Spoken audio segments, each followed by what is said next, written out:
Allô, allô. Ouais, on entend fort même. Bonjour et merci d'avoir choisi la session, notre session, c'est cool, on a des copains, c'est sympa. Donc on va parler pratique et expérience du projet BI Agile. Un premier mot, comme d'habitude, un merci à nos sponsors, sans qui tout ça ce serait pas possible. Donc particulièrement les Platinium mais aussi les autres, donc WESO, Microsoft et HP, c'est grâce à eux qu'on peut faire cet événement-là avec le CUS. Un petit mot rapide sur nous. Donc, je suis Florian Eden, j'ai un blog et j'ai un Twitter. Je bosse chez Bios Consulting avec Jordan. Bonjour. Et Thomas, qui est lui. Bonjour, donc je suis Thomas Morisson, senior consultant chez Avanade. Voilà, et je faisais la petite blagounette tout à l'heure, mais c'était cool qu'on ait des gens d'Avanade avec nous, parce qu'on ne les voit pas souvent. Et merci Thomas d'être là. Donc, une petite introduction rapide sur pourquoi est-ce qu'on fait une session sur l'agilité. On ne va pas vous parler du cœur de l'agilité, même s'il ne faut pas l'oublier, c'est toujours sous-jacent dès qu'on parle d'agilité, des valeurs et des différentes priorités qu'il y a en contexte sur les projets agiles. Mais l'agilité, c'est aussi des méthodes de gestion de projet, mais c'est également des techniques de développement. Et un des premiers objectifs de l'agilité, c'est d'atteindre des fréquences de livraison beaucoup plus rapides, une certaine fluidité dans la livraison, que ce soit pour les développements itératifs ou carrément des livraisons continues. Ça, c'est un des objectifs premiers qui permet de remplir les conditions de réussite d'un projet agile. Et notre session est sur ces éléments-là. Donc d'abord, en termes de gestion de projet, sur un retour d'expérience en Scrum, en équipe BI que Thomas va présenter. Ensuite, plus côté technique de développement, sur l'automatisation des développements sur le Beaml, c'est Jordan qui vous le présentera. Et enfin, sur les tests automatiques avec l'outil qui s'appelle NBI. Thomas, je te passe le micro. Merci. Donc avant de commencer cette première partie de la session qui concerne retour d'expérience Scrum en équipe BI, je vais faire simplement deux remarques. Donc la première, c'est que cette présentation n'est pas un cours sur l'agilité. Le but, c'est pas de vous donner la méthode pour faire un projet en méthode agile dès demain.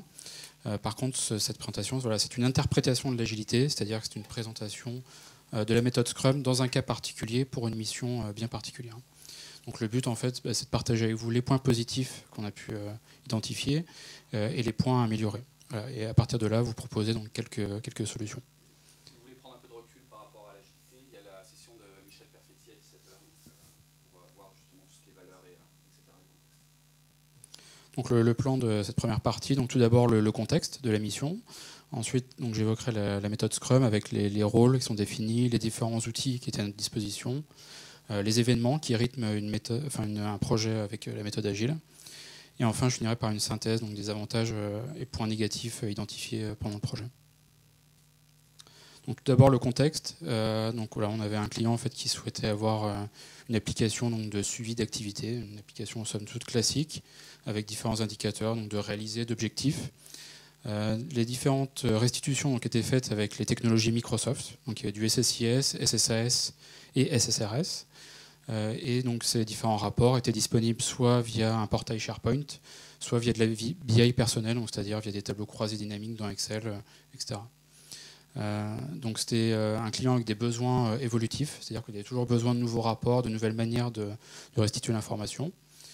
C'est un client qui avait une certaine maturité décisionnelle, dans le sens où ce n'était pas son premier projet donc de BI. Par contre, voilà, c'est juste pour cette mission, il a décidé de commencer à implémenter la méthode Scrum.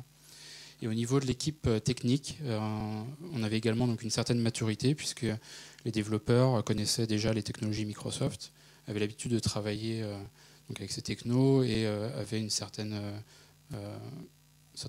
indépendance par rapport aux technologies Microsoft. À mon sens, c'est des points qui sont très importants dans le contexte d'un projet, surtout sur un premier projet en agilité, si vous commencez, avoir une maturité sur ce que c'est qu'un data warehouse, un besoin de reporting et ce que c'est que les outils, ça permet d'expérimenter sur la partie gestion de projet. Si non seulement on ne sait pas ce que c'est qu'un projet décisionnel, on ne connaît pas où et où on ne connaît pas les outils, c'est délicat en plus innover sur une gestion de projet. Donc, en quoi un processus agile est-il différent? Donc, il y a plusieurs méthodes qui existent pour faire de la méthode agile. Donc, dans notre cas, c'est la méthode Scrum. Mais quelles que soient toutes les méthodes à utiliser, on va retrouver trois points communs. Donc, ce sont des méthodes dites itératives, incrémentales et adaptatives. Donc, itératives dans le sens où on va affiner en fait, le besoin au fur et à mesure du temps, au fur et à mesure du projet. Incrémentales, puisqu'on va livrer les fonctionnalités au fur et à mesure, et pas forcément tout en même temps. et adaptatives, puisqu'elles vont permettre en fait à l'utilisateur de faire évoluer son besoin au cours du temps. Donc le but en fait de tout ça, voilà, c'est de retrouver de la réactivité par rapport aux demandes du client et donc de donner la priorité à sa satisfaction. Donc on compare souvent méthode agile par rapport à méthode dite cycle en V, donc les méthodes on va dire plutôt classiques, où en fait on a expression de besoin, spécification, développement, livraison. Donc avec ce type de projet, on a souvent, voilà, ça se passe sur plusieurs mois. On a tendance à avoir une certaine déviation par rapport à l'expression du besoin initial, puisqu'en fait on perd un peu de vue le client, on perd un peu de vue les fonctionnalités qu'il a exprimées au début du projet. Donc en fait le but de la méthode agile, voilà, c'est de retrouver cette proximité avec l'utilisateur, de faire des points réguliers avec lui, de faire des livraisons régulières pour justement éviter d'avoir cette déviation d'ici la fin du projet. Donc, je vais entrer plus en détail sur la méthode Scrum. Donc, quels sont les rôles définis dans cette méthode? Donc, on a tout d'abord le Scrum Master. Donc, le Scrum Master, c'est vraiment la personne qui connaît la méthode agile, les méthodes agiles. C'est lui qui est donc garant du respect des principes des différentes règles. Donc, il va intervenir pendant les différentes réunions pour être sûr qu'on respecte les principes de la méthode Scrum. Donc, dans notre cas, on avait une personne qui avait ce rôle. Ensuite, nous avons les Product Owners, donc les PO. Donc ce sont les personnes qui sont vraiment au contact des différents utilisateurs. Donc ce sont eux qui connaissent les outils actuels, le contexte dans lequel travaille l'utilisateur, le client. Donc ce sont eux qui vont définir ce qu'on appelle les user stories. Donc ce sont en fait les tâches, les fonctionnalités qu'on va devoir implémenter pour notre application. Donc ils vont créer les user stories, les tâches. Et dans notre cas, donc, nous avions 4 personnes, nous avions 4 product owners. Qui couvraient les besoins de combien d'utilisateurs? Alors, il y avait le portail également, donc la BI personnelle, mais ça variait entre 50 et 100 personnes, on va dire. D'accord. Et la répartition des product owners par rapport aux fonctionnalités, le découpage se faisait comment? Justement, c'était un découpage par fonctionnalité qui était fait. D'accord. Donc c'est par data mart. En fait, voilà, on avait différentes sources qui correspondaient à différents aspects fonctionnels du projet. Donc les PO avaient chacun leur périmètre. Et enfin, donc, on a les développeurs, l'équipe de développeurs dont je faisais partie. Donc, ce sont eux qui connaissent en fait les technologies Microsoft. Ce sont eux qui vont développer les différentes applications. Donc, ils vont réaliser les user stories. Donc, l'équipe technique, l'équipe de développeurs est totalement indépendante du Scrum Master. On pourrait tendance à croire que le Scrum Master, c'est le chef du projet, mais non, ce n'est pas forcément le cas.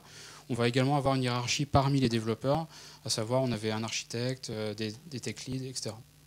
Et je rebondis là-dessus, dans le même sens que dans les projets classiques, on a des chefs de projet, et en France, on a une vilaine tendance, parce qu'il y a chef dans le mot, d'imaginer que le chef est le manager de l'équipe, ou le manager qui a une responsabilité directe sur des choses d'architecture, des choses comme ça. De la même manière, dans le Scrum Master, il y a Master, on pourrait penser que c'est lui qui lead l'équipe ou qui prend des décisions. C'est pas ça, un chef de projet ou un Scrum Master, c'est un facilitateur. Il est là pour que les choses se déroulent bien, pour que les gens se parlent, pour qu'on vérifie que les process sont bien respectés, etc. etc. Donc voilà, il faut bien faire attention au rôle.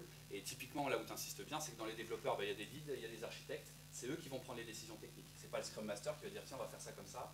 Non, c'est pas comme ça que ça se passe. Donc les outils à notre disposition, donc bien sûr le fameux mur de post-it. En fait, on avait réservé donc un mur de l'open space sur lequel on va dessiner donc ce tableau. Donc en fait, ce tableau comporte différentes colonnes. Chaque colonne représente donc un état d'avancement des différentes tâches. Donc là, on a par exemple 3 colonnes, donc les tâches à faire, les tâches en cours et les tâches terminées. Donc en fait, dans ces différentes colonnes, on va placer les post-it, chaque post-it représentant donc une user story, donc une tâche à développer. Donc suivant l'état d'avancement, voilà, le post-it va se déplacer d'une colonne à l'autre pour finir dans la colonne terminée. Donc ça, c'est très important cet outil, puisqu'en fait, ça permet de responsabiliser chaque développeur, parce que c'est chaque développeur qui va choisir sa tâche, donc il va être entre guillemets responsable de son post-it. Ça va permettre aussi à toute l'équipe d'avoir une vision globale du projet, puisqu'on voit où sont placés les post-it, donc on en déduit l'avancement des tâches. Donc voilà, c'est un outil très important. Et on a donc un deuxième outil à notre disposition. Si je peux juste le mur de post-it, ça peut avoir l'air d'un gadget pour des gens qui s'en sont jamais servis, mais ça ne l'est vraiment pas. C'est vraiment un des éléments fondamentaux de cette méthode, puisque d'une part, ça agit sur l'aspect visuel de la gestion de projet, du management. On va pouvoir, quand on passe dans le couloir, voir les états d'avancement. Et ça, c'est d'un point de vue transparence sur la progression et sur le travail de l'équipe, c'est extrêmement important. Et le deuxième, tu le dis très bien, c'est qu'il y a un sentiment d'appartenance du développeur quand il joue avec son post-it. Avec Jordan, on a bossé sur un projet en Kanban, donc qui utilise aussi ce principe de tableau. Et le fait d'avoir son post-it, sa fonctionnalité, qu'on avance sur les différentes steps, ça nous appartient. Et il y a un soulagement, une satisfaction quand on avance et qu'on a enfin terminé cette feature, qui rapporte un sens nouveau au travail. Et donc ça a l'air d'un gadget, mais ça est vraiment au cœur de la méthode Scrum et plus généralement des méthodes agiles. On va voir que c'est vraiment au cœur des différentes réunions, c'est vraiment au cœur de l'équipe, ça permet les échanges, ça facilite justement le transfert de la connaissance sur le projet. Signification, voilà, en fait oui, on avait des post-it de différentes couleurs, ça représentait les types de tâches, si c'est une étude, si c'est du développement, etc. On utilise des couleurs par développeur par exemple, mais il y a différentes techniques. Et donc le deuxième outil c'est Mingle. Donc Mingle c'est un logiciel donc, disponible via une interface web. En fait c'est la version virtuelle en fait, du mur de post-it.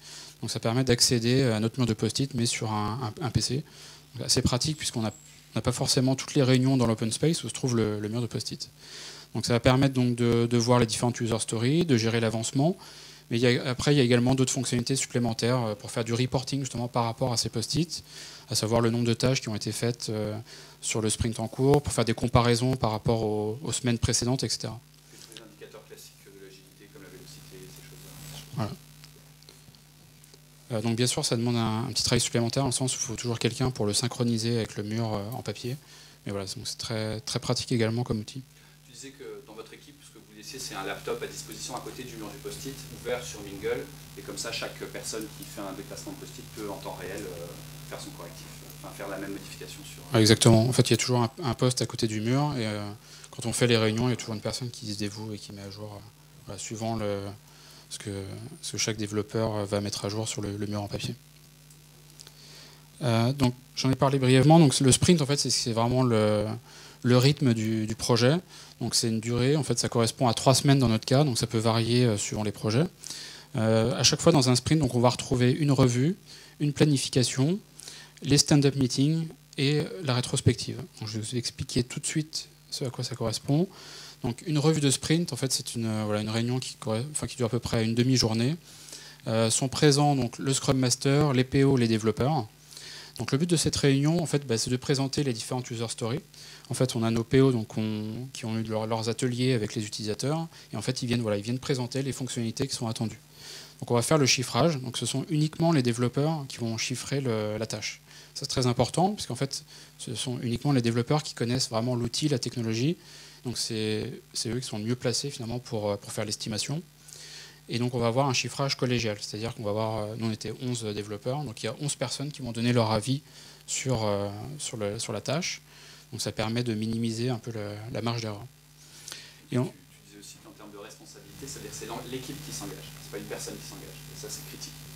Avoir vraiment une notion d'équipe, d'appartenance à quelque chose. C'est typiquement un des points qui permet de faire ça. Ouais. En fait on ne va pas mettre la responsabilité sur une seule personne, mais c'est vraiment toute l'équipe qui donne son avis.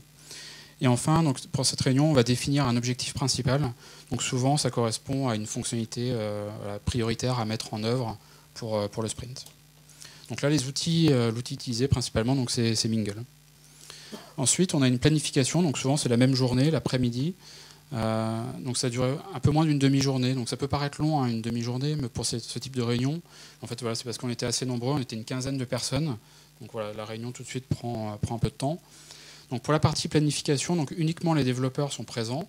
Et en fait, c'est l'étape où on va créer les post-it. Donc on prend chaque papier, on rédige dessus, on écrit la tâche, et on commence à les placer donc, dans la colonne à faire donc de notre mur de post-it. Et donc les développeurs vont commencer à prendre chacun leur tâche. Donc c'est vraiment chaque développeur qui choisit le sujet sur lequel il va travailler.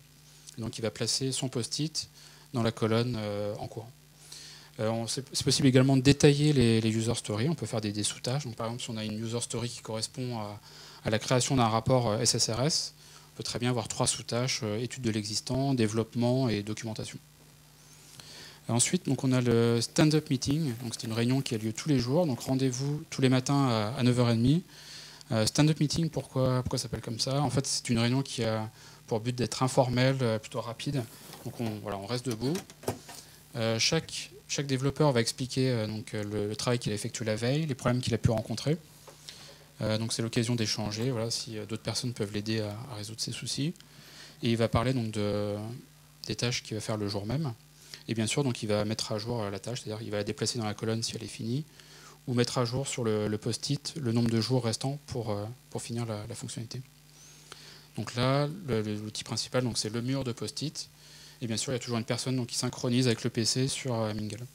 Ça veut dire la répartition de tâches, il est plutôt sur des tâches d'une journée, c'est ça? Ça dépend, il y a des tâches de toutes les durées, des fois il y a des tâches plutôt rapides. Quand c'est du développement, ça peut être très rapide. Après, il y a des tâches aussi de l'étude de l'existant, de l'analyse, où là, on ne va pas forcément développer quelque chose, mais juste faire un état de l'existant et proposer des solutions. C'est très variable. On essaie d'avoir des tâches les plus petites possibles, mais il est possible que des tâches qui prennent plusieurs jours, voire une semaine et demie. Après, on essaie de les détailler le plus possible pour justement être sûr de rien oublier. Mais après, voilà, au niveau du temps, c'est assez variable. Ouais. Après, s'il est bloqué sur une tâche, il peut la laisser dans la colonne en cours et en prendre une nouvelle. C'est vraiment des tâches unitaires en fait qu'on définit sur le mur. Quoi. Après, on bascule un peu sur la partie Kanban où on essaie de ne pas avoir plus de 2-3 tâches en même temps. Parce que après, on n'arrive pas à jongler avec tous les éléments naturellement.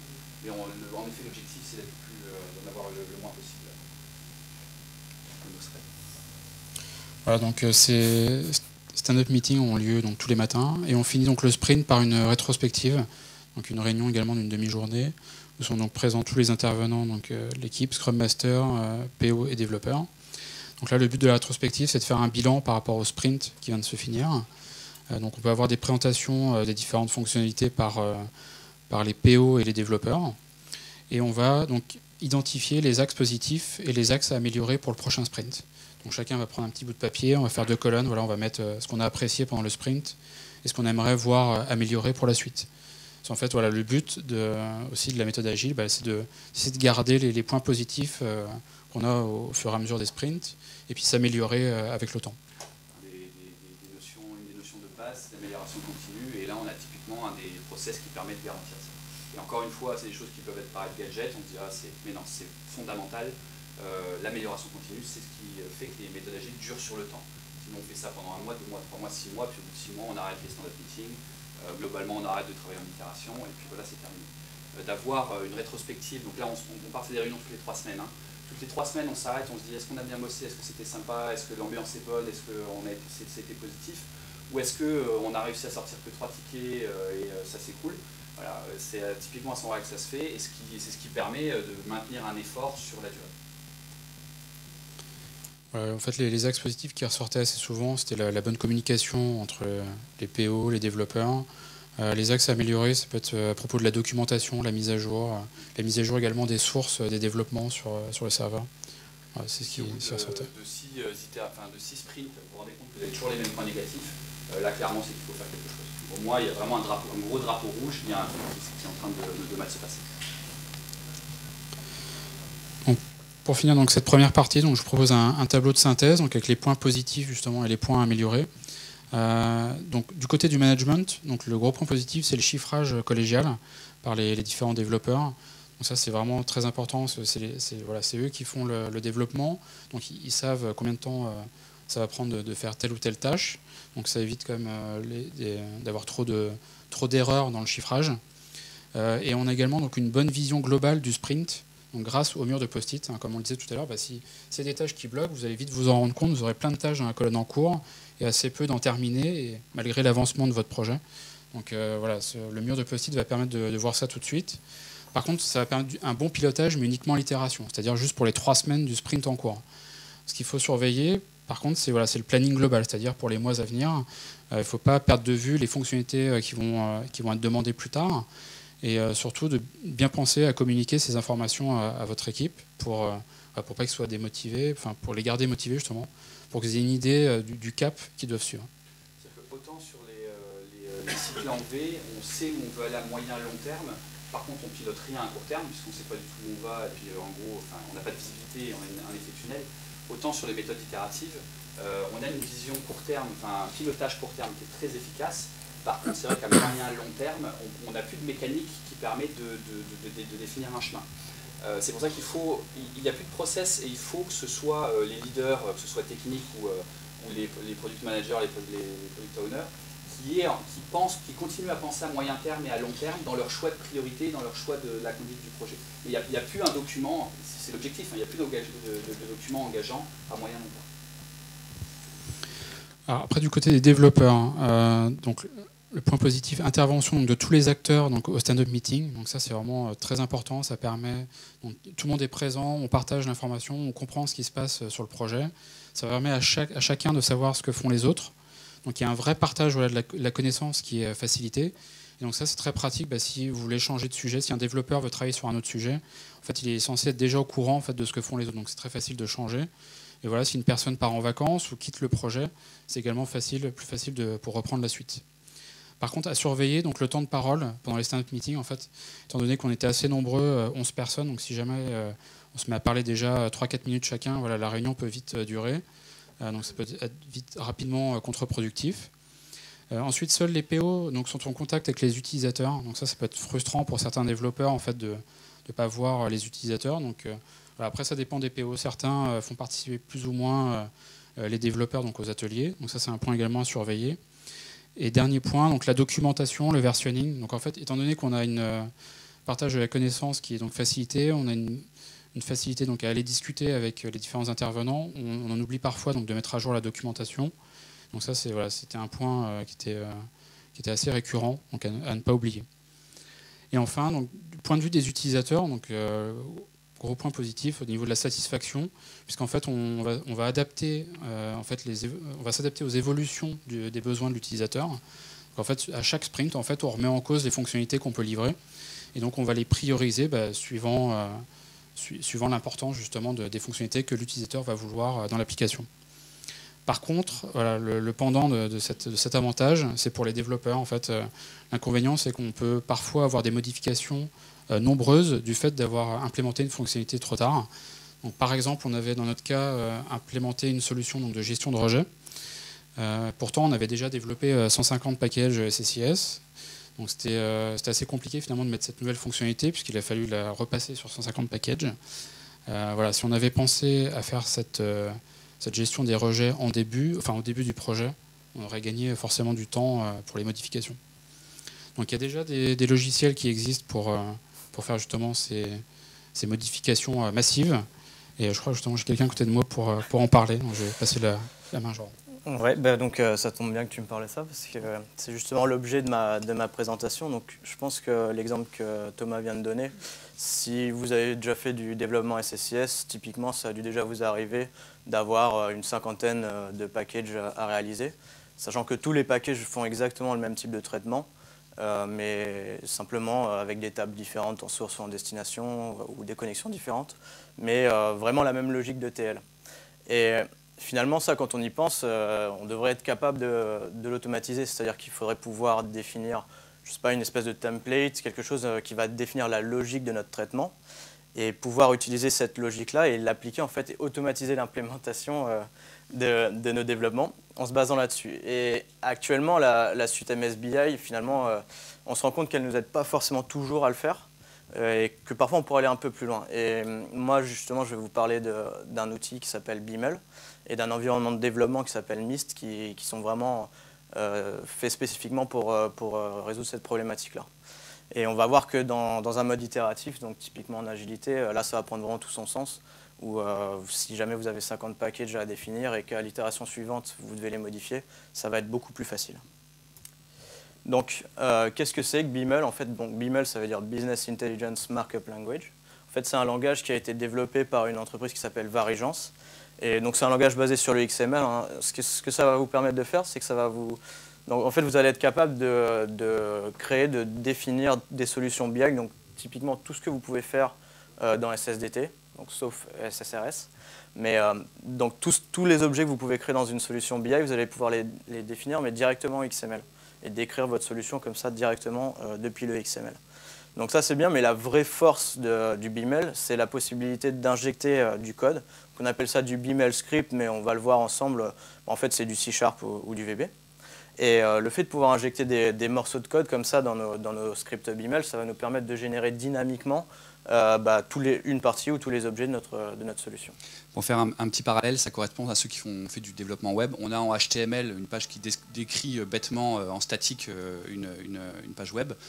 Et BIML Script, ça permet, c'est comme de l'ASP.NET ou du JavaScript, de faire des injections et par exemple de mettre des petites boucles while ou des choses comme ça et d'adapter automatiquement le code. Voilà, exactement. Et donc la bonne nouvelle, c'est que en fait, depuis 2011, BIML c'est déjà intégré à BitsHelper. Donc BitsHelper, c'est un add-on en fait, qu'on peut télécharger gratuitement en ligne, qui va nous rajouter des fonctions, voilà, qui va nous rajouter des fonctionnalités sur Visual Studio en fait, pour SSDT. Et donc simplement pour vous montrer rapidement à quoi va ressembler le langage, en fait, je vous disais qu'on pouvait déclarer directement depuis le XML les différentes parties de notre projet. Donc vous voyez ici que je déclare une connexion, en fait, donc ça va nous créer un connection manager typiquement au niveau de notre projet.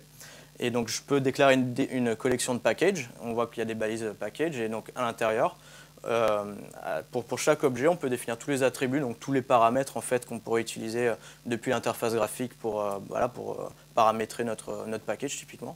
On va les définir ici directement en XML. Et donc en fait, on va le voir ensemble. Je vais vous montrer comment on va pouvoir automatiser tout ça. Donc pour complémenter en fait le langage BIML, Varigence a développé un environnement de développement qui s'appelle Mist et qui va vraiment nous aider pour le coup à développer en utilisant BIML. Je vous ai dit juste à l'instant que BIML est déjà intégré à BitsHelper. Là, on va faire une démo et j'ai fait le choix de ne pas utiliser du tout BitsHelper et d'utiliser exclusivement Mist.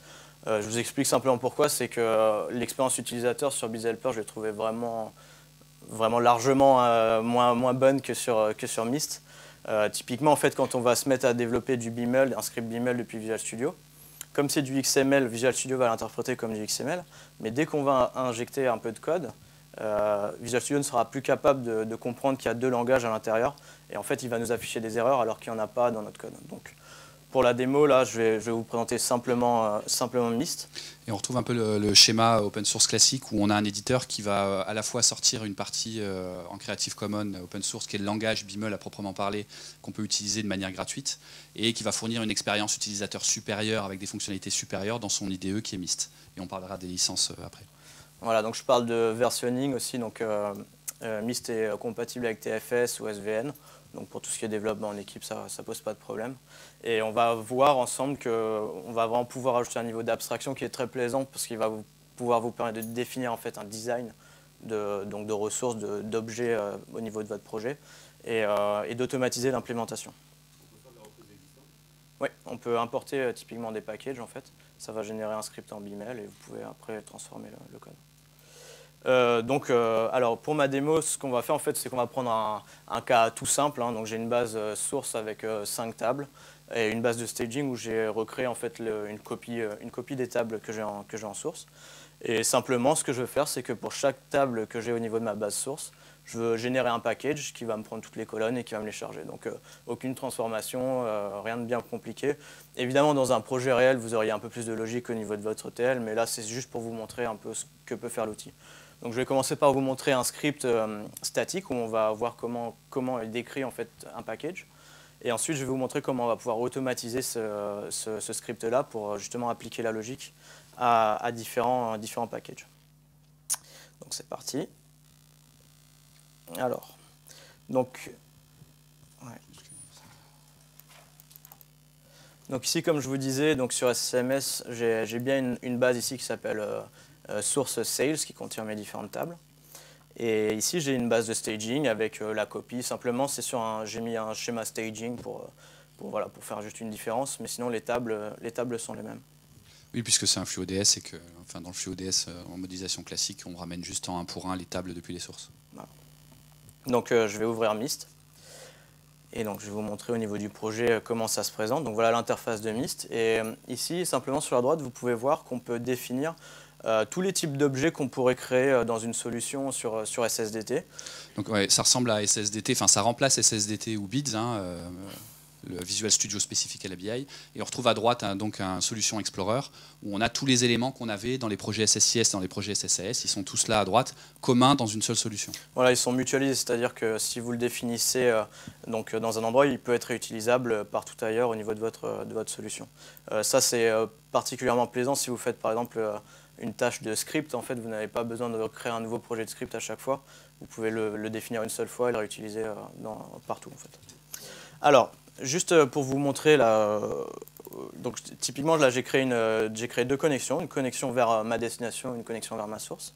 Si on regarde comment ça se présente, en fait, déjà, j'ai une interface graphique ici où je peux redéfinir tous les différents paramètres, donc ce qui est typique, hein, tous les paramètres que je peux définir pour une connexion.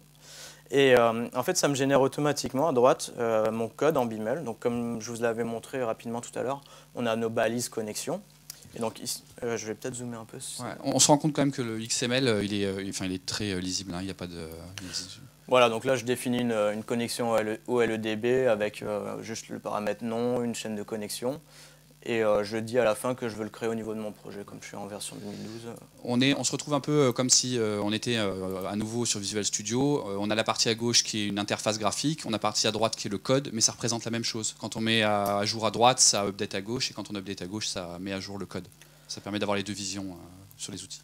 Et donc simplement, là, vous voyez une petite spécificité, c'est que j'ai créé une balise annotation. En fait, qu'est-ce que c'est donc ça, c'est quelque chose qui est très intéressant au niveau du BIML. Vous pouvez rajouter des annotations. En fait, c'est des métadonnées que vous pouvez définir. Et moi, je vais utiliser là, donc j'ai créé un tag qui s'appelle Connection Type. Et je vais l'utiliser après pour raffiner ma logique d'ETL. Donc ici, vous voyez simplement ce que je dis, c'est que cette connexion que j'ai définie, c'est ma destination. C'est mon type de connexion, c'est une destination. Donc là, à noter pour sa démo plus tard, c'est que donc il a deux connexions, une destination, une source. Sa destination, elle est typée de type destination, et sa source, elle est typée de type source. Et donc ça, il va pouvoir l'utiliser plus tard dans son script quand il va générer ses packages. Voilà, donc pour avancer un peu, ici simplement je déclare les bases de données qui sont liées aux connexions, donc simplement ma base source, ma base de destination, les schémas de base de données, donc là mon schéma staging, mon schéma de source. Et ici ce qui est intéressant, c'est que j'ai importé en fait les différentes tables qui m'intéressaient au niveau de ma source. Donc on a pareil un code BIML où on va avoir la table et la définition, en fait la description de chacune des colonnes. Ce qui veut dire que, puisque c'est dans ta solution, quand tu vas builder ta solution et que tu vas la déployer, tu vas pouvoir redéployer tes tables, même sur un serveur vierge, et dire je déploie non seulement mes packages SSIS, mais aussi mes tables, et tout est empaqueté dans le même package.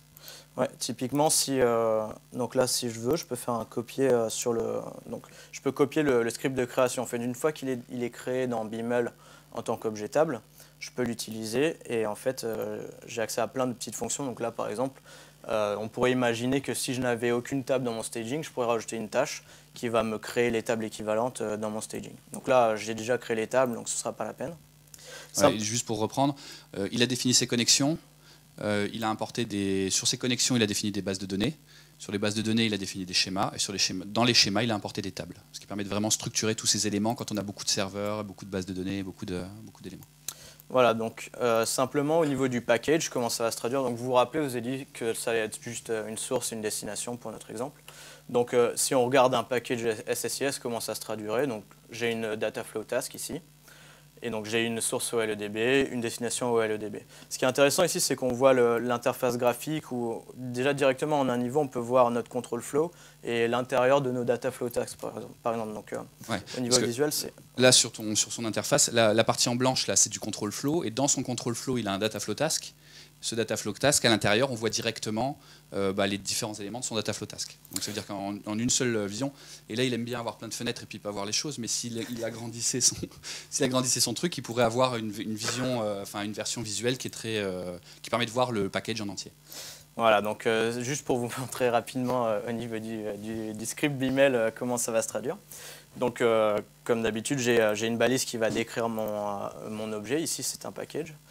Et donc au niveau du code, on a les différents paramètres, donc le nom de mon package, le le niveau de protection. Le mode de contrainte, je peux juste le dire rapidement, en fait, c'est juste le mode linéaire, ça veut juste dire que mes tâches vont s'enchaîner dans l'ordre dans lequel je les déclare au niveau de mon script. Sinon, je peux définir un mode parallèle où là, j'ai un peu plus de liberté, je peux faire des liens un peu plus compliqués. Mais pour notre exemple, donc c'était pas la peine, ça servait à rien. C'est de l'abstraction logique, hein, il n'y a pas de parallélisation supplémentaire par rapport à SSIS. Faut pas... Ah oui, oui, non. Donc, qu'est-ce que je fais dans mon package? Déjà, je vais référencer les 2 connexions que j'avais créées avant, que je vous avais montrées. Et après, je vais définir mes tâches. Dans mes tâches, donc, je définis mon data flow task.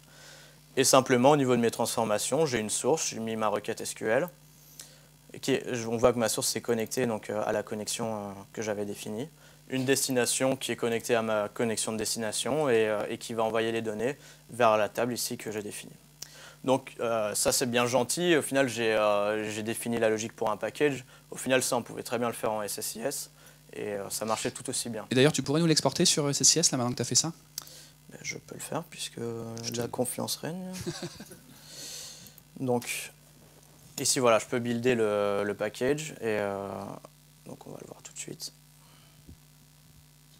Voilà, parce qu'on est toujours en train de jouer dans SSDT, dans Mist, mais c'est pas parce qu'on joue l'export une fois qu'on build sur Mist, le résultat qu'on a, c'est un package SSIS. Tout ce qu'il y a de plus standard, tout ce qui fonctionne indépendamment, autonome, complet et qui est capable d'être déployé et mis en production. Donc on n'est jamais à un moment vous avez envie d'arrêter de vous servir de Mist, vous faites un export, vous exportez tous vos packages et vous repartez de cette solution en développement classique et vous n'avez aucun problème. Voilà, donc ouais, c'est complètement indépendant de Beaml une fois que c'est déployé. Donc voilà, ça marche. Ça, c'est vraiment un package standard. Voilà. Donc, je vais avancer un peu. Alors, je ne sais pas s'il me reste beaucoup de temps. Je t'arrêterai brutalement. Ok. Alors, donc, juste pour vous expliquer ici ce que je vais faire, j'ai défini 4 scripts, donc 4 étapes qui sont relativement simples. Hein. Ma première étape ici, ça va être de parcourir les différentes tables que j'ai définies ici. Donc ici, vous pouvez voir qu'on a déjà un morceau de code qui s'est rajouté par rapport à tout à l'heure. Je vais juste... Voilà. Donc ici, j'ai une boucle qui va en fait parcourir les différents objets tables que j'avais, que vous voyez dans le menu de droite. Et juste ici, vous pouvez voir que j'ai une petite expression qui va me dire « Récupère-moi les tables, mais je veux seulement les tables qui sont liées à une connexion. » Et vous vous rappelez de la notation que j'avais créée. Je veux seulement les tables qui sont liées à une connexion de type source. Parce que comme ça, si jamais j'ai d'autres tables que je veux rajouter plus tard, mais qui n'ont rien à voir, elles ne sont pas prises en compte par ce traitement-là. Parce que quand même l'objectif de ce script-là, c'est à partir des tables sources de générer automatiquement les tables de staging destination. Voilà, en fait, je veux les référencer au niveau de mon projet. Voilà. Et donc, et l'avantage énorme, c'est que si jamais vous avez une nouvelle table, automatiquement, elle arrive de la connexion, elle va charger dans les tables, le script va la détecter et va créer la table de destination associée. Si jamais les métadonnées changent dans votre table de source, automatiquement la table de destination va changer puisqu'on voit bien la boucle au milieu, for each colonne in table colonne. Donc les tables de destination sont mappées automatiquement sur les tables sources. Voilà, donc et ce que je fais au final, c'est simplement que je vais référencer un nouvel objet table qui celui-là sera en fait lié à mon schéma de destination et à ma base de destination. Et simplement, je vais répéter les mêmes colonnes avec les mêmes types, les mêmes informations. Bon, celui-là a l'air un peu brutal pour passer vraiment du petit XML de base qu'on a vu à celui-là. Mais dans un projet normal, si vous étiez en train d'apprendre, ça, ce serait déjà une étape numéro 2. Mais là, c'est plus joli d'avoir tout en même temps, donc c'est pour ça qu'on l'a fait. Donc ici, on peut voir que je rajoute 2 métadonnées, donc 2 tags. Simplement, je récupère ma connexion source, mon nom de connexion source. En fait, ça me servira après pour... Au niveau de ma logique, je sais que c'est une table de staging, mais j'ai envie de savoir de quelle base en fait, elle provient et de quel schéma aussi. En fait, vous verrez après pourquoi ça va me servir. Ben, vous allez voir tout de suite d'ailleurs. Alors, hop, je vais juste... Donc, ici, en fait, j'ai mon étape où je vais vraiment créer mes packages. Pour l'instant, si je l'ouvre, j'ai juste mis une boucle, donc je n'ai pas encore créé le code, mais on peut voir que cette boucle, qu'est-ce qu'elle fait? Elle va encore une fois parcourir mes objets tables, mais cette fois, je veux simplement récupérer mes tables qui sont liées à une connexion de type destination, donc le contraire de la fois d'avant. Comme dans l'étape juste avant, en fait, on a généré nos tables de destination, maintenant je vais les parcourir, et pour chacune de ces tables, je veux créer un package qui va faire le traitement que j'avais montré tout à l'heure. Et c'est là que c'est magnifique, cette dernière phrase, c'est que pour chacune des tables qu'on a définies, on va créer un package. Donc de manière automatique. Donc, qu'est-ce que je vais faire? Je vais simplement copier le code de mon package qui est ici. Hop. Donc il va récupérer le code qui permettait de créer un package, et il va l'insérer dans sa boucle while Comme ça, c'est le code qui va être appelé pour créer plusieurs packages. Et donc je supprime le package statique puisqu'il ne me sert plus à rien. Et alors comment je vais faire à partir de là pour, depuis un code statique, rendre dynamique en fait la génération de mes packages. Déjà, en fait, ce qu'on peut voir, c'est que là, on a des noms de tables qui sont marqués en dur. Et moi, je veux pas ça. Je veux que typiquement mon nom de package, ce soit pas chargement customer, ce soit chargement et le nom de la table en question. Et en fait, Beaml nous donne toute une série de différentes fonctions qui vont nous aider vraiment à faire ça très rapidement. Donc vous voyez ici que dans ma boucle for each, je récupère un objet table donc pour toutes mes tables de destination. Donc ce que je vais faire, c'est que je vais utiliser les propriétés de cet objet table. Si vous avez fait un peu de développement objet, je pense que là, vous n'êtes pas perdu. C'est vraiment des choses assez basiques. Donc là, typiquement, je veux le nom de ma table, donc table.name. Et c'est là où on retrouve la syntaxe un petit peu comme en ASP.NET sur du HTML. Voilà, et c'est ça que Visual Studio ne va pas aimer quand on va développer avec BitZapper.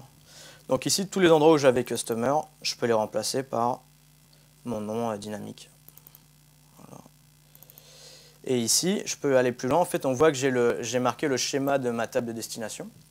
Étant donné que cette propriété, elle fait déjà partie de mon objet table, j'ai une autre propriété qui s'appelle Schema Qualified Name. Et ça va me permettre de générer tout seul donc staging, le nom de ma table. Maintenant, ce que je veux faire, c'est que je veux changer mes connexions. Alors, vous vous rappelez qu'au niveau de mes tables, j'avais rajouté des métadonnées, une connexion source, un schéma source. Donc là, ici, ce que je vais faire, c'est que je vais récupérer table et je vais récupérer mon tag que j'avais défini et je veux source connection. Voilà. Et donc ça va me permettre automatiquement de référencer la connexion source qui était liée à ma table de destination. Ici, je vais le remettre là. Voilà. Au niveau de ma destination, en fait, c'est plus simple. J'ai juste ma table égale table. Je récupère la connexion liée à ma table de destination et je veux le nom de cette connexion. Voilà. Alors, il aurait pu laisser en dur quelque part le nom de la base de la connexion source, puisqu'a priori, voilà, on a une connexion source, une connexion de destination. Ce qui va être variable, c'est potentiellement les noms des tables, les colonnes, les types des colonnes. Mais c'est un sioux et un peu plus loin dans la démo, ce qui va sûrement faire quelque chose qui fait qu'il va en avoir besoin. Donc ici, voilà, je récupère mon schéma source. Et donc, enfin, alors là, c'est la partie où on se demande, ouais, mais ok, il y a les noms des colonnes, comment est-ce que je vais faire pour le rendre dynamique? J'ai pas envie de faire un select étoile parce que j'ai envie de faire les choses un peu mieux que ça. Donc simplement, en fait, de la même manière, avec mon objet table, vous vous rappelez tout à l'heure que j'avais pu générer le code SQL pour créer ma table. Et bien de la même manière, ici, j'ai une fonction qui va permettre de récupérer getColumnList. La liste de mes colonnes séparée par une virgule. Donc du coup, c'est tout simple. Il y a plein de fonctions comme ça qui vont permettre de vous aider à industrialiser. Et on voit qu'il y a un IntelliSense qui est vraiment, qui à chaque fois redétaille toutes les fonctions, enfin qui est vraiment bien fait, quoi. Voilà, donc je pense ne rien avoir oublié. Voilà, donc vous voyez quand même qu'au niveau de l'automatisation, il n'y a rien de vraiment compliqué. On récupère notre objet table et en fait, on veut ses propriétés, on les applique. Donc rien de bien avancé, quoi. Alors rien de bien avancé quand on a quand même une certaine connaissance de SSIS, hein, typiquement, ou de SSAS, et de qu'est-ce qu'on est en train de faire en sous-jacent. Si on est en même temps en train d'apprendre un SSIS et MIST, là par contre, ça commence à être un petit peu chaud. Donc on est vraiment sur des concepts, et tu en reparleras plus tard, mais voilà, c'est déjà niveau 2. Hein. Niveau 1, on maîtrise ses outils. Niveau 2, on parle d'automatisation. Et donc, je vais essayer d'avancer rapidement. Simplement, mes deux dernières tâches ici, je vais créer un package parent en fait, qui va récupérer tous mes packages que j'ai générés dans l'étape d'avant et qui va les exécuter à la suite. Et à la fin, en fait, je crée un projet SSIS qui va référencer toutes mes connexions et tous mes packages. Et donc, ce qui va faire que je pourrai ouvrir un package SSIS directement dans Bits. Donc, il a quatre scripts. Un premier qui génère les tables de destination à partir des tables sources. Un deuxième qui génère les packages à partir des tables de destination. Un qui génère un package parent pour exécuter tout le monde. Et un qui génère le projet, parce qu'on est sur SSIS 2012 et il faut un projet pour encapsuler les packages SSIS. Voilà, donc je vais exécuter maintenant mes scripts. Donc avec un peu de chance, voilà, vous voyez que là, directement mes tables de staging ont été référencées automatiquement. Si on les ouvre, donc ici on peut voir que j'ai bien mes tags, mes annotations qui ont été rajoutées avec... alors attendez, si je les ouvre ici, ce sera plus clair. Ici on peut voir, voilà, ça a été référencé automatiquement. Donc ça c'était la première étape. Ensuite j'ai mes différents packages qui ont été créés, donc si on les ouvre... Est-ce que tu pourrais carrément ouvrir la solution sur Visual Studio? Ouais, voilà, je vais le faire directement. Là, on ne croit pas directement. que ça génère les packages. Donc voilà, je peux l'ouvrir dans Bid, effectivement.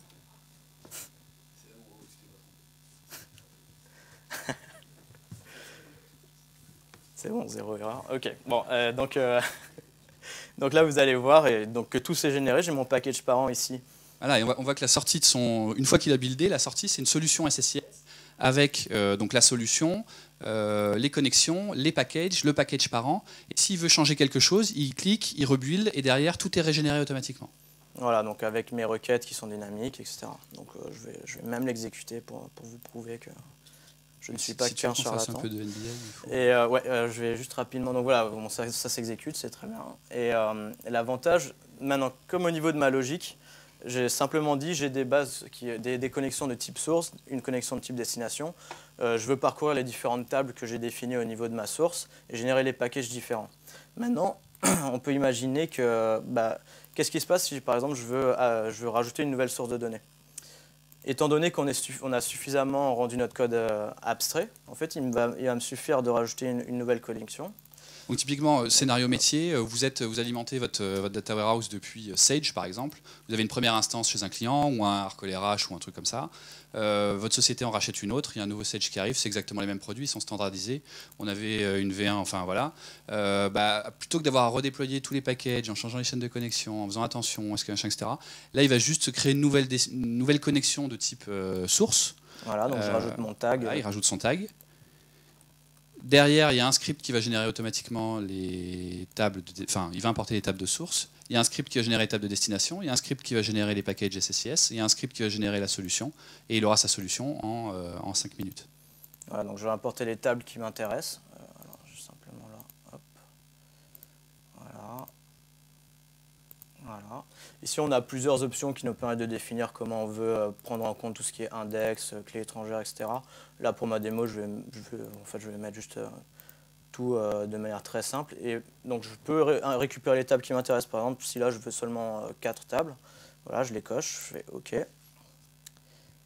Et donc, sous vos yeux ébahis, voilà, j'ai toutes mes tables qui sont créées directement. Alors, elles sont créées directement parce qu'il a coché l'option Et les scripts sont live. Donc, dès qu'il y a une modification, le script détecte si ça fait partie de son périmètre et il génère les éléments qu'il a besoin de générer. Après, on peut les mettre en mode non live, quoi. C'est à la demande. Voilà, donc là, tous mes packages ont été générés. Mon projet aussi va référencer tous les différents packages. Et donc, vous comprenez bien que là tout l'intérêt de rendre le plus abstrait possible votre code, parce que vous allez pouvoir l'adapter en fait au plus de situations possibles. Ah, donc là, ça y est, on a tous les packages de toute la nouvelle source, tous les packages ODS ont été générés directement. Bon, donc juste pour conclure rapidement. Alors, il y a quand même des points négatifs. Hein. Voilà. Alors, il y a quand même des points négatifs qu'on peut noter, c'est que déjà, en fait, je vois mal quelqu'un commencer à développer sur Beaml s'il n'a pas déjà les compétences sur les outils derrière. Donc, je vois mal quelqu'un commencer à faire du package SSIS en Beaml s'il ne connaît pas déjà SSIS, parce que le but, c'est de faire le meilleur package possible et de l'appliquer partout. Si on ne sait pas faire le meilleur package possible, on va appliquer quelque chose de mauvais automatiquement, donc ce n'est pas vraiment le but. Il y a aussi, vous avez vu qu'il y avait un peu de code, donc là, et encore, c'était vraiment un sujet simpliste. Attendez-vous à coder un peu plus que ça si vous voulez mettre une logique plus complexe. Typiquement, juste après, il va y avoir une session sur les design patterns en SSIS. Ce sera intéressant d'y assister si ça vous intéresse et de voir un peu comment on pourrait automatiser ça dans Beaml. Mais ce qui est sûr, c'est qu'il y aura un petit peu plus de code. Et alors, si vous n'avez jamais utilisé de développement, enfin, si vous n'avez jamais utilisé C# ou VB, ça peut demander un peu de temps, mais dans tous les cas, rien de très très complexe non plus. Et dernier point, c'est le coût de licence de Mist. Donc, BitHelper est gratuit, mais Mist, malheureusement, est payant. C'est par utilisateur, ça. Hein. C'est 250 € par utilisateur par mois, par développeur plutôt. C'est 4 000 $. Alors, on retrouve un schéma de licensing qui est comme Visual Studio sur les développements classiques. Sauf que sur le développement classique, on ne paye pas les serveurs, entre guillemets, quoi. Nous, on paye déjà les bases SQL Server.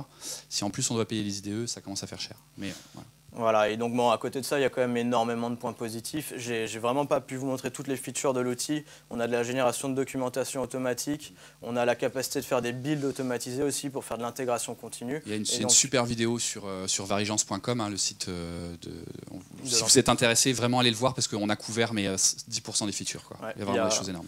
Et sur SQL Server Central aussi, vous trouverez un tutoriel qui est très intéressant. Et donc, les builds automatiques, j'en parle pourquoi? Pour l'aspect test automatisé dont Florian va vous parler tout de suite.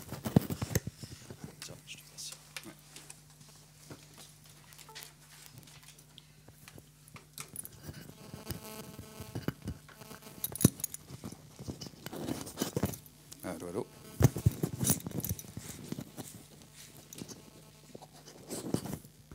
Allô, ouais.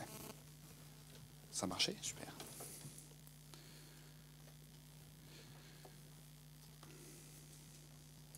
Ouais, parce qu'une fois qu'on a buildé automatiquement et qu'on a nos 11 développeurs qui font du test automatiquement, du développement automatique et qui génèrent 150 packages par jour, on a intérêt à les tester de manière dynamique parce que sinon on ne va pas s'en sortir, quoi, clairement. Et d'ailleurs, dans le monde idéal du développement, c'est quoi, hein? C'est que les utilisateurs demandent une nouvelle fonctionnalité, on va les développer. En général, les temps de développement, c'est relativement rapide. On va les déployer et dans le temps le plus court possible. Si on peut faire ça en moins d'une journée, c'est vraiment idéal. Pour pouvoir rendre ce monde idéal possible, il y a une étape, hein, qui est le test. Donc, je teste ma fonctionnalité et toutes les régressions possibles. Et plus j'avance dans mon projet, plus je veux avoir un périmètre de test qui va être important. Et si je veux garder ma vélocité, ma rapidité de développement, mon test, il ne faut pas qu'il me prenne 3 jours. Si je mets 2 heures à coder une feature et qu'il me faut 3 jours avant que ça monte en prod, plus toute la suite de process, ce n'est pas possible. Donc l'objectif, ça va être tester en un clic. Et si c'est valide, je vais déployer en un clic. Et il y a aussi un effet bonus au test automatique qui est que je fais mon projet, je le laisse, il marche très bien, ça fonctionne très bien. Je reviens 6 mois plus tard. À l'heure actuelle, c'est très clair. On a complètement oublié quelles étaient les logiques qui avaient été déployées. On ne sait plus du tout quoi sert à quoi. Donc quand on touche au code, on est très très précautionneux, on n'ose pas, on va toucher le minimum de choses. Si on voit un petit bug, un petit truc qui nous semble louche à droite, surtout on ne va pas le regarder. Parce qu'on se dit si j'y touche et que je le corrige et que ça ne marche plus, je vais avoir des ennuis. Donc voilà, et ce qui, quand on y pense, est catastrophique en termes de qualité, de durabilité de nos solutions. Si on a des tests automatiques, on peut y aller un peu comme un bourrin, entre guillemets, puisque je vais faire mes modifs, je vais exécuter ma suite de tests. Si ça ne passe pas, ok, très bien, c'est que j'ai fait une bêtise. Si ça passe, j'ai une garantie que mes évolutions et mes corrections sont bonnes. Et quels sont les outils à disposition aujourd'hui pour faire du test automatique? Donc dans la BI Microsoft, on n'en a pas beaucoup. La première catégorie, c'est les frameworks open source que vous pouvez développer télécharger sur le Codeplex, donc ils sont gratuits. Il y avait BI Quality qui était bien, qui était assez limité, mais qui a été abandonné. C'est une boîte allemande qui faisait ça et il n'y a plus de contribution. Et il y a NBI, le projet dont on va parler maintenant, qui est vivant et qui est vachement bien puisque le contributeur est francophone. Vous pouvez lui envoyer un mail, il est super sympa, il est disponible, donc c'est très bien. La deuxième manière de faire du test automatique, c'est avec Visual Studio, évidemment. Par contre, on retombe sur du Visual Studio classique, donc avec les prix des licences. Par contre, on gagne l'intégration ALM qu'on a avec Visual Studio, tout ce qui est TFS et compagnie. Il y a une session sur ce sujet qui est très intéressante, test automatique pour SSAS avec Visual Studio, qui est à la fin de la journée, pas la suivante, celle d'après. Et il y a Charles-Henri et Fabrice qui ont coécrit un article assez intéressant. Évidemment, les liens hypertextes comme ça ne sert à rien, mais tous les slides seront dispo, donc vous pourrez cliquer dessus par la suite. NBI, il y a quoi dedans? Dans NBI, d'abord, il utilise le framework .NET, mais je pense que tout le monde dans la salle ici l'a installé sur son poste, donc on n'a pas de problème.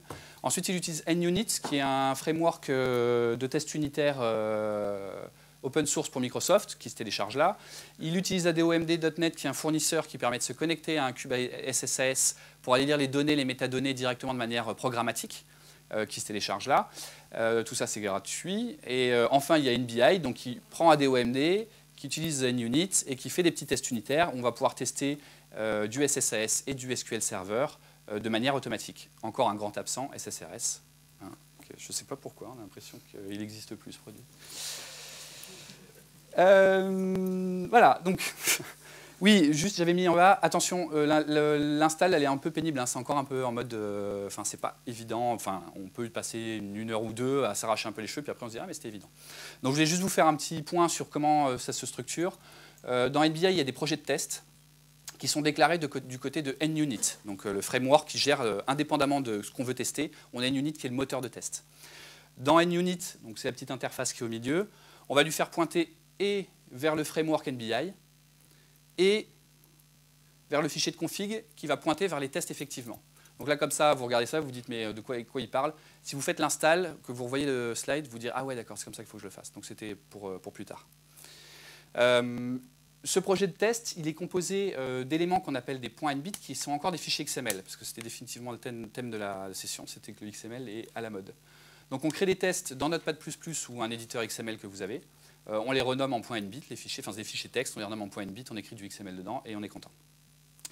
Le format du XML est évidemment documenté de manière assez précise sur le site web du soft. Et on va creuser, on va voir exactement ce qu'il y a à l'intérieur.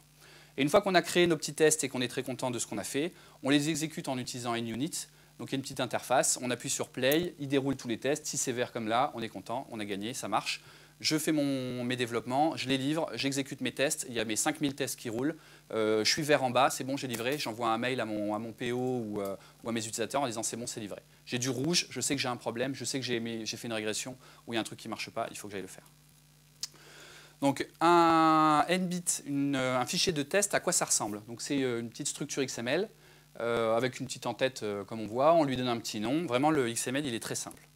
Jordan, je suis désolé, mais mon XML, il est plus simple que le tien. Dans une suite de tests, on va pouvoir avoir plusieurs tests. Donc on voit que j'ai mes balises qui me permettent de définir un test. Je pourrais en avoir plusieurs. Dans un test, je vais avoir deux éléments. Un system under test, qu'est-ce qui va être testé, et un assert qui va être quels sont mes critères de test, comment je vais tester. Et on va voir tout de suite à quoi ça ressemble. Un system under test, typiquement, ça va être quoi? Ça va être une requête SQL, une MDX ou une DAX. Hein. Le soft gère déjà les requêtes en DAX sur SSS Tabular. Des requêtes qui sont paramétrables, variabilisables. Et ces requêtes, qu'est-ce qu'on va tester dessus? Est-ce qu'elles sont égales à des valeurs en dur? Est-ce qu'elles sont égales à des valeurs que je vais dans un CSV de référence? Est-ce qu'elles sont égales à un autre serveur, une requête qui s'exécute sur un autre serveur si je veux tester ma pré-prod par rapport à ma prod? Est-ce qu'elles sont plus rapides qu'eux? Est-ce que la syntaxe est correcte? Je vais pouvoir également tester mes structures, à savoir est-ce que j'ai une dimension, une hiérarchie ou un membre ou une mesure qui existe, ou est-ce qu'elle a disparu? Ça fait peur, mais ça peut arriver. Ou plutôt, est-ce que j'ai un membre dans une dimension, est-ce que j'ai un membre qui existe, ou est-ce qu'il a disparu? Donc sur des dimensions avec des éléments variables, ça peut être intéressant. Et donc tout un tas d'autres tests que vous pourrez aller voir. Et en termes d'exemple, à quoi ça ressemble, donc une fois qu'on a composé notre petit test complet, on voit que donc là j'ai une suite de tests qui comprend un seul test qui va tester quoi? Une exécution, donc une requête MDX. On voit que j'ai ma connection string qui est là. J'ai une requête MDX. Et qu'est-ce que je vais tester? Est-ce qu'elle est correcte de manière syntaxique? Donc quand je vais exécuter, il va se passer quoi? NUnit va prendre la query, va l'envoyer au serveur SSAS. SSAS va faire un check syntaxe sur la requête MDX, va renvoyer un OK ou KO, et moi j'aurai un vert ou un rouge sur mon rapport de test. Donc pour vous montrer rapidement à quoi ça ressemble, et j'ai vraiment plus de temps, mais on va juste sûrement déborder un peu, mais pas beaucoup. J'ai mon petit projet NBI, il est là. Hop. Voilà. Donc j'ai mon petit répertoire dans lequel j'ai mon point config. Évidemment, tout va s'ouvrir ici. Donc dans mon point config, j'ai quoi? J'ai pas grand-chose, hein. J'ai juste une partie de config qui est locale, et je lui dis, bon, va pointer vers mon fichier NBits qui contient effectivement mes tests. Là, il est tout vide, mais tout ce qui est industrialisation, on peut définir des chaînes de connexion partagées, on peut définir des paramètres, des variables, etc. C'est là que ça va être défini. C'est un peu mon fichier de config global pour mon projet. Combien ça fait un web.config ouais, en ASP. Et j'ai mon petit fichier de test. Je vais y arriver. Et il va encore s'ouvrir là. Voilà, j'ai mon petit fichier de test qui comprend deux tests. Un premier test qui dit est-ce que ma query elle est correcte en MDX? Donc je vois que j'ai une chaîne de connexion, j'ai une query, et j'ai mon test, c'est quoi? C'est est-ce qu'elle est correcte syntaxiquement? Et j'ai un deuxième qui va vérifier la même chose, sauf qu'on voit que c'est un select nul, donc c'est plus là, on est en train de vérifier est-ce que mon serveur il ping ou il ping pas. Donc ça, je suis content avec mon petit test. Donc je vais lancer NUnit. Hop, il est là. Donc, évidemment, je n'ai pas de double écran, donc je ne le vois pas. Et c'était pas celui-là qu'il fallait que je vous ouvre.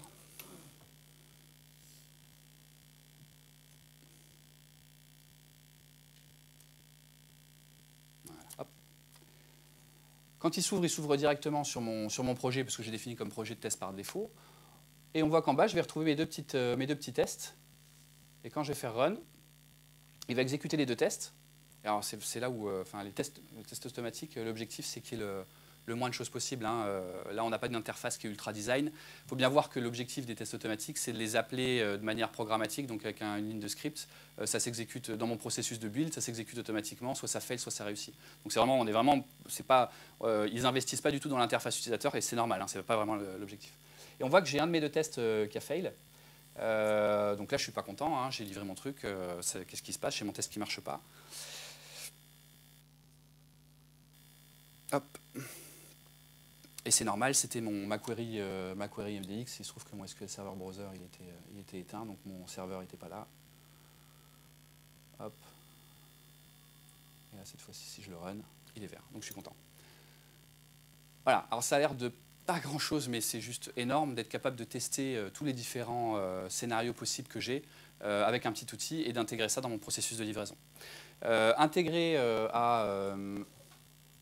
dans les livrables, donc il faut que je remonte d'un cran, je crois.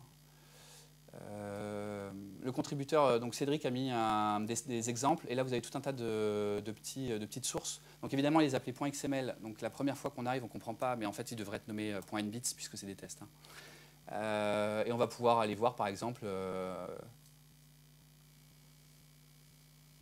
Ah oui, ça s'ouvre là. Donc il a mis tout un tas de samples qui nous permettent de tester des différents formats, et vous voyez qu'il y en a qui sont un petit peu plus compliqués. Donc on peut faire tous les tests qu'on veut par rapport à ça. Je vais écourter un peu pour qu'on reste sur le timing. En termes d'industrialisation, parce qu'on est toujours dans une des problématiques d'industrialisation. Hein. Si on automatise nos développements, on automatise nos tests, le but, c'est pas de se retrouver avec une gestion manuelle des tests, sinon c'est un peu dommage, quoi. Donc on peut scripter évidemment l'exécution, hein, ce que je vous disais, hein, l'interface graphique NUnit, c'est juste quand on est en dev, mais l'objectif, c'est vraiment d'avoir quelque chose qui s'exécute automatiquement à chaque fois qu'on build. On peut définir tout un tas de métadonnées, on peut paramétrer les queries, donc on va pouvoir mettre du code de la même manière qu'on a fait de l'injection dans le XML côté Beamer, on va pouvoir faire de l'injection et pouvoir tester par exemple. Typiquement, on pourra avoir des where sur des queries qu'on va pouvoir charger automatiquement par exemple à partir de CSV. Évidemment, on peut partager les sources et il y a même, on est en train d'automatiser de l'automatisation, un générateur de tests automatiques qui s'appelle GenB qui est livré avec. On lui fournit un petit CSV avec des conditions et une certaine syntaxe et derrière il génère automatiquement les tests. Donc ça permet vraiment d'aller très vite sur son développement de tests. Lui, Cédric, le contributeur, c'est quelqu'un qui est en interne, qui bosse dans une boîte en Belgique, je ne sais plus laquelle, et sa solution principale a 5000 tests. Donc à chaque fois qu'ils livrent, ils exécutent 5000 tests sur leur solution. Et ça s'exécute le temps de réponse évidemment des serveurs, mais ça leur permet de garantir que quand ils font des modifs, tout est carré et tout marche bien. En termes de stratégie de test, évidemment, donc je vous le fais rapidement, hein, comment est-ce qu'on écrit ces tests, comment est-ce qu'on génère ces tests. Si vous êtes en cycle en V, désolé Thomas, c'est des cahiers de tests ou des cahiers de recettes qui vont nous permettre de rédiger les tests, chaque ligne correspond à un test. On a une approche exhaustive où on part des flux, donc en décisionnel, hein, soit on fait Data Warehouse versus Cube, les sources versus ODS, ODS versus Data Warehouse. Ce qui est vraiment bien, c'est qu'on peut mélanger. Je vais requêter qu'est-ce que j'ai dans mon fichier CSV qui est à ma source, qu'est-ce que j'ai dans mon Data Warehouse, qu'est-ce que j'ai dans mon cube. Et donc je vais pouvoir comparer mon cube AS, enfin multidim ou tabulaire. Je vais pouvoir comparer des données, des valeurs tout du long de ma chaîne et vérifier que je n'ai pas eu de changement, je n'ai pas eu d'erreur dans mes règles de gestion. Des scénarios de référence, hein, vous les connaissez, quand on arrive sur un projet, il y a toujours le cas où c'est des transactions financières, mais elle a été annulée, puis finalement elle a été multipliée par 3, puis elle a été repassée le jour d'avant, mais la date d'effet, elle était mauvaise parce que ce jour-là, il se trouve qu'on est en année bissextile. Voilà, ce cas-là, on va faire un test dessus, et comme ça, on va être sûr que dès qu'on touche aux règles de métier, on va avoir toujours les bonnes valeurs qui restent. Et tout ce qui est requête d'identification de bugs, à chaque fois qu'on se casse la tête, on a un bug, on écrit en général, on fait des queries SQL qui permettent de chercher le problème. Et bien ça, hop, on en fait un test, on le met dans NBI, et à chaque fois qu'on livre, comme ça, automatiquement, le test est réexécuté. Plutôt que de dormir dans un répertoire, et puis on les oublie, et ça ne sert plus à rien. Mon avis par rapport à NBI, c'est un outil simple qui fait le job, et ça, c'est vraiment bien. C'est-à-dire qu'on n'avait rien, et là, on a ça, et typiquement, on a fait alors c'était pas avec NBI, c'était avec le précédent BI Quality, mais sur le scope, c'est à peu près la même chose. Quand on a fait des migrations entre Oracle et SQL Server, voilà, ça tourne, ça marche, on fait des tests automatiques. Entre deux cubes, on va pinguer à droite, à gauche, on vérifie que on a pu vérifier que le cube, deux cubes étaient identiques. en termes de données. Donc ça, c'était vraiment, vraiment excellent. On n'aurait pas pu le faire sinon, à moins de passer par du C# ou des choses comme ça. Par contre, on est loin, à mon sens, le fait qu'on ait à explicitement faire les choses, ce n'est pas encore le scénario idéal. À mon sens, déjà, ça devrait être intégré dans l'IDE, donc soit dans BLIST, soit dans BIDS. Bouton droit, je veux tester cet élément-là, et puis voilà, et puis il le fait tout seul. Pourquoi pas, je sais pas moi, des petits algorithmes qui déterminent qu'est-ce qu'il faut tester.